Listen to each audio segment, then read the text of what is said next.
Football, folks, football. Yes, I heard on TalkSport this morning they've got a bit of a debate going on. Who's the greatest manager of all time, Pep Guardiola or Sir Alex Ferguson? And I heard the argument for and against, and I understand what most were saying. I do. I understand both sides. I'd say it's close. Pep has done absolutely fantastically well. Absolutely fantastically. And I think Pep is a manager as well as a coach. I think he got a foot in both camps there. I think he's very innovative. I think he's fantastic. I understood what they were saying about Fergie. He's mainly a manager and a man manager. And I liked and got my head around what they were saying about when he came to United. We're dead as a dodo. I don't think we'd long been back up from what was then the second division. Yes, because we was in the first. We'd not been winning things. We'd certainly not been winning league titles. It was Liverpool all the way. His job was to knock them off the perch, which he did in no uncertain fashion. But firstly, he totally overhauled the youth system, and I mean totally overhauled the youth system. He decided he wanted to run the club his way, and he got full control, which was really important at the time. He had a vision, if you like, and he repelled many, many challenges over the years. One caller rung in and said, when Arsenal were massive and were winning things, United came back and won it again. Same with Chelsea. He said, Newcastle got a bloody nose and Keegan had to do a runner in the end. He completely demoralised Keegan, and at the time Keegan and Newcastle were a fantastic team, but they couldn't get past Fergie. He said he just kept coming back for more. Even when City came into it and won something, Fergie still won another league just before retiring.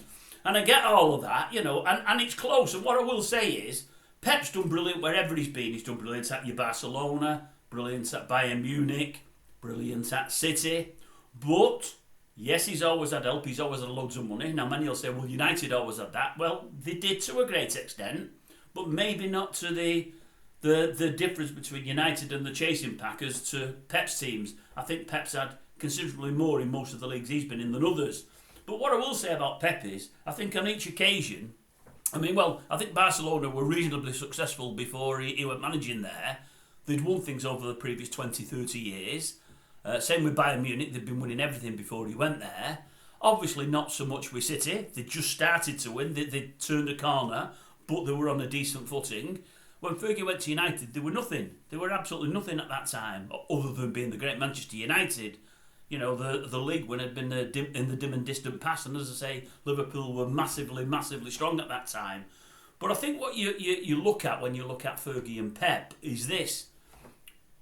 Pep left Barcelona, they probably didn't do as well, but they still did well and still won things. Still in the top 2 and 3 teams in their country.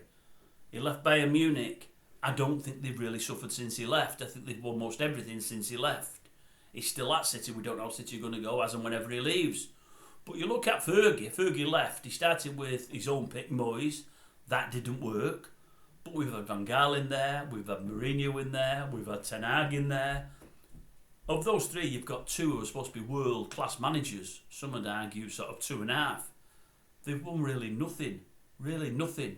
So since Fergie's gone, and it's 10, 12 years ago now, nothing's been coming through the door. We've never looked like winning the league, really, for all we came second once. We've never really looked like winning it. We've been left behind. And that shows how great Fergie was and what a dynasty he built. Obviously, David Gill leaving as well hurt us massively. I've suggested in some quarters that was even more important than Fergie leaving, but that's by the by.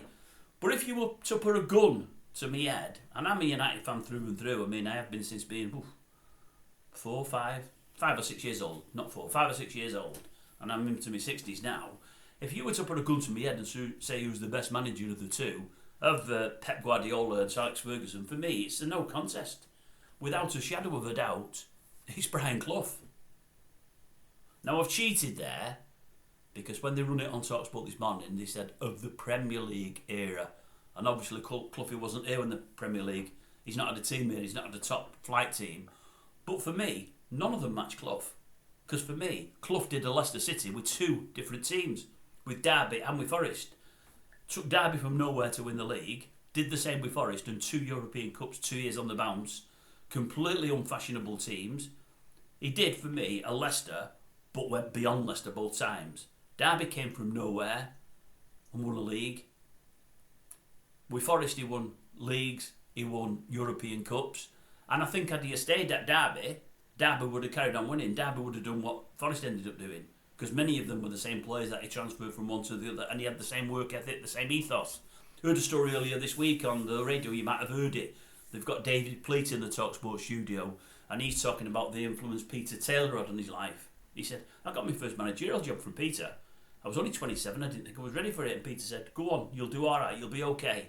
He said, and then a year and a half later, when I was losing the job, I think he said the chairman was losing his as well. He said, I happened to ring Peter and said, he said, it looks like it's bad. And he said, don't worry, do you want to stay in management? You do, you're good enough. He said, I'll get you another job.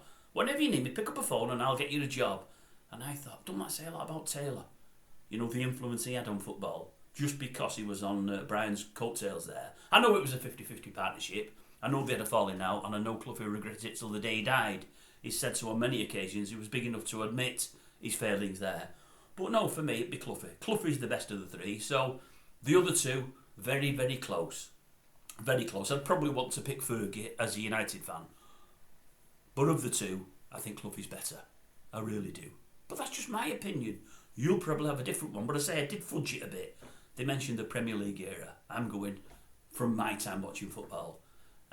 But the other greats like Shankly and Busby et al., Wenger and all of those, all cracking managers for different reasons. But if you put a gun to my head and say who's the best manager you've seen since you've started watching football, for me it'd always be Brian. Always Brian Clough. That's my opinion. What's yours? Young man.